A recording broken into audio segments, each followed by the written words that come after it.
I can see a world that's waiting up for me, that I call my own. Through the dark, through the door, through where no one's been before, but it feels like home. Good day, students, and welcome to today's class. Topic for today is electronic data processing. We've been talking about data processing, and under data and information, we enlightened on types, definition, examples of data processing, how data have been processed, and all of that. In this class, we'll be talking about the definition, advantage of electronic data processing activities, data processing cycle.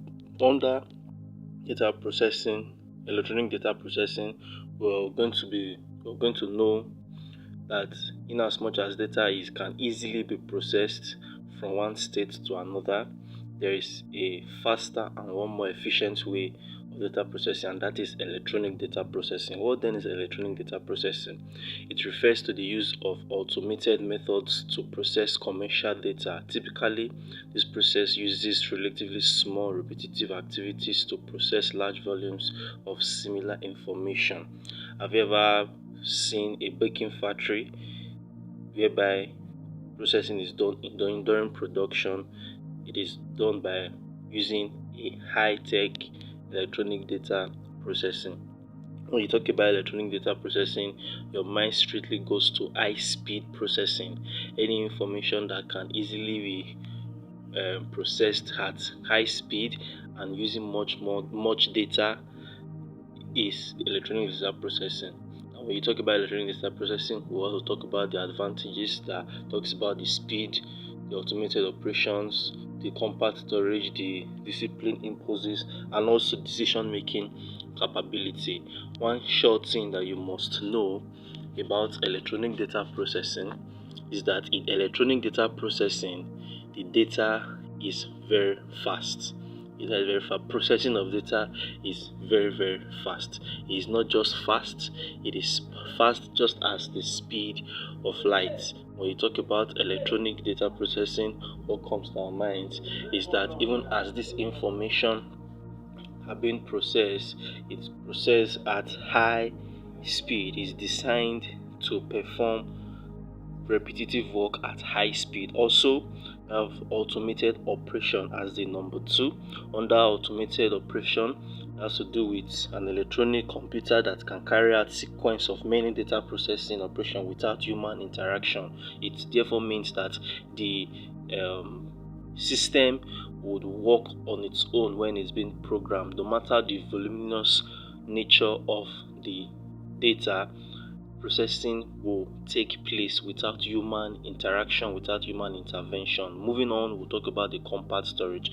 Under the compact storage, what comes to our minds is that it's able to store a very large amount of data. This is the reason why it is called an electronic data processing, because it's able to store large amount of data. One is that it will be fast in storing this data and processing this data. 2 is that there won't be any human interaction, and the third and important one is that it will be very large amount of data. Also, there will also be programming problem solving. You can't run an electronic data processing without programming. Firstly, you must program. It falls under the discipline imposes, whereby you solve problems with computer. You must first understand the problem. Second, you must program the computer to give you the right answers. So electronic data processing works hand in hand with programming, because it does. After you finish programming, there won't be any need for human interaction anymore. Moving forward, we'll talk about data processing activities. Now, when you talk about data processing activity, it consists of activities which are necessary to perform or to transform data into information. When you talk about data processing activities, it's talking about how is data now being processed, how are the activities that are being carried out during data processing. And on your screen, you have 6 very important one. We have the first one, data collection. Data collection is actually the process where data originates and its form to do transaction or observation. Now when you talk about or call it data collection, before an information is being processed or before data is being processed, the data must be collected. It must be collected from a particular location. After it's been collected from a particular location, then the next is that it has to be converted. Converted in what form? It can be converted to its source document to form that it is suitable for processing. Data cannot be processed if it's not converted to the suitable form. Just like when low level, which is machine language, is being converted from a machine language to an high level, and when high level is being converted back to a machine language, it must be converted to a suitable form for processing. Also, after it's been converted, next is that data must be manipulated. This falls under data manipulation. Data manipulation, once the data is collected and converted, it is ready for manipulation in function which converts data into operations. Now there are basically 4 types of manipulation. We have sorting, we have calculating, we have summarizing, and we have comparing. These 4 parts of data manipulation was done in J1, if you can recall very well. Also, when the data is now being captured and manipulated, the next is that it has to be managed properly. The output has to be managed properly, and in doing so, 2 things comes to play. There is storing and there is retrieving. When data is being manipulated, is being processed, is being worked on, then there must be storing and then there will be retrieving. When you say storing, it needs to be saved in a storage location and it has to be retrieved. And in all of this, when that has been done, what's the point of you processing the data? It's for communication. The data has to be communicated, which moves to the next, which is data communication. That is a process of sharing information. Unless information is made available to the users who needs it, it is worthless. So it means that the main essence for all of this is for it to be used by the computer, used by the user, And moving on, next is that it must be reproduced to a copy or duplicate data or information. And this reproduction activity can be done by hardware or by the machine. Moving forward, we'll talk about data processing cycle.